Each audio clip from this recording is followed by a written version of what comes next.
students, in this video we will discuss about question number 7 of class 10 exercise 12.1. अब देखते हैं question क्या है मेरे पास. A tent is in the shape of a cylinder surmounted by a conical top. ठीक है, एक टेंट है वो किस शेप में है, एक सिलेंडर है जो नीचे है, उसके ऊपर क्या है, कोनिकल टॉप है, कौन शेप में क्या है, इसका टॉप है. If the height and diameter of the cylindrical part are 2.1 and 4 metre respectively.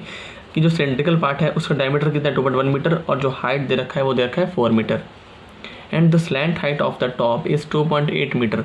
और जो स्लैंट हाइट है उस कोनिकल टॉप पार्ट का वो कितना जी 2.8 मीटर है. क्या बोल रहा है, find the area of the canvas use to make the tent, है ना. मतलब कि उस टेंट को बनाने के लिए आपका जो कैनवस ने तिरपाल बोल सकते हैं वो कितना लगेगा. Find the cost of the canvas of the tent at the rate of ₹500 पर मीटर स्क्वायर. यानी कि जो कॉस्ट है कैनवस का वो 1 मीटर स्क्वायर के लिए 500 रुपये है, तब वो टोटल कॉस्ट निकालना है. नोट दे रखा है यहाँ पे, note that the base of the tent will not be covered with canvas.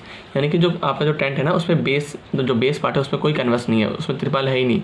ठीक है, तो आपको क्या करना पड़ेगा, आपको CSA ऑफ निकालना पड़ेगा cylinder plus CSA of your conical part. चलिए देखते हैं सोल्यूशन कैसा बनेगा इसका. तो देखिए बच्चों, ये हमारे पास क्वेश्चन नंबर 7 का फिगर, जिसमें क्या हो रहा है कि देखो नीचे एक कोनिकल सिलेंड्रिकल पार्ट है ना और ऊपर क्या है, कोनिकल पार्ट है. तो यहाँ पे दे रखा है जो 4 मीटर है वो डायमीटर है सिलेंडर का. तो ध्यान दें, जो डायमीटर का जो सिलेंडर है वो भी जो कोनिकल पार्ट है उसका भी डायमीटर होगा, है ना, क्योंकि दोनों बराबर हैं. उसके बाद जो हाइट है सिलेंड्रिकल पार्ट की वो कितनी 2.1 मीटर है, ये भी गिवन है बुक में. और जो स्लैंट हाइट है कोन की वो कितनी 2.8 मीटर, ये भी गिवन है बुक में. तो पहले यहाँ पे लिख लेते हैं जो चीज़ें गिवन है हमारे पास. तो स्टार्ट करते हैं. यहाँ पे क्या है, जो डायमीटर गिवन है मेरे पास, डायमीटर ऑफ सिलेंडर ये बराबर हो जाएगा डायमीटर ऑफ कोण के, है ना, दोनों बराबर हो जाएंगे. वो कितना है मेरे पास 4 मीटर. तो इसी तरीके से जो रेडियस आएगा मेरे पास वो कितना हो जाएगा बच्चों 4/2, मतलब 2 मीटर. क्लियर है ना. यहाँ से लेकर यहाँ तक का जो डिस्टेंस है वो कितना आ गया बच्चों 2 मीटर. उसके बाद जो हाइट है वो लिख लो, height of cylinder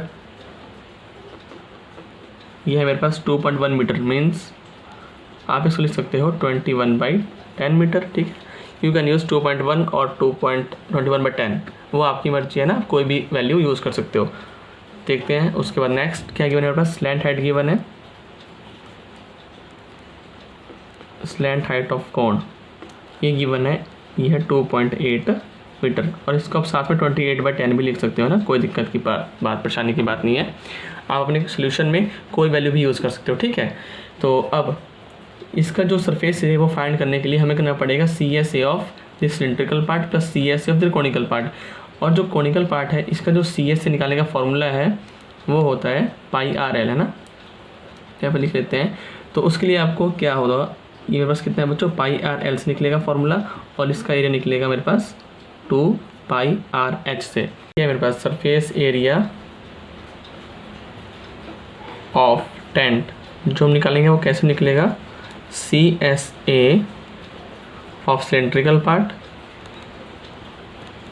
plus CSA of your कोण, है ना, CSA ऑफ योर कोण. तो फॉर्मूला क्या होता है CSA का ऑफ सिलेंडर का, वो 2πRH है. तो लिख लेते हैं यहाँ पे 2πRH प्लस इसका फॉर्मूला क्या होता है बच्चों πRL. तो कुछ चीज़ें कॉमन पहले यहाँ से पहले कॉमन निकाल लेते हैं. कॉमन का निकल जाएगा, देखो यहाँ से πR कॉमन निकल रहा है मेरे पास. तो πR कॉमन, अंदर क्या बच गया जी 2H प्लस L. ठीक है, इन नेक्स्ट स्टेप डाल दो वैल्यूज़. पाई होता है मेरे पास 22/7, साथ में R कितना है मेरे पास जी 2 मीटर. उसके बाद ब्रैकेट में क्या है 2 × H.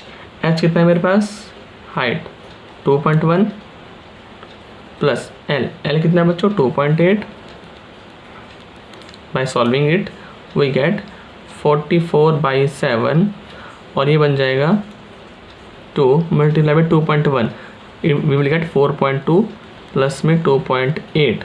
And by solving this we will get 44/7 multiplied by, दोनों को ऐड किया वी गेट 7 से 7 कटा, वी गेट 44 मीटर स्क्वायर. ये हमारा क्या आ गया बच्चों सरफेस एरिया ऑफ टेंट. ठीक है, अब हमें क्वेश्चन में ये गिवन है कि जो कॉस्ट है ऑफ किसका, कैनवस का, फॉर 1 मीटर स्क्वायर ये है जी मेरे पास ₹500. तो आपको निकालना है टोटल कॉस्ट, है ना। तो टोटल कॉस्ट कैसे निकलेगा, total cost of canvas for 44 metre square, ये निकलेगा बच्चों 44 को जब हम 500 से मल्टीप्लाई कर देंगे, तो मल्टीप्लाई कर दो कितना हो जाएगा, ये वी विल गेट 22,000 रुपीज़। ये हमारा आ गया जी आंसर, यानी कि 22,000 रुपये लगेंगे total cost of canvas for हमारे स्टैंड को बनाने के लिए। ठीक है बच्चों, ठीक है, तो मिलते हैं नेक्स्ट वीडियो में, तब तक के लिए thank you and please like share subscribe करते रहिए।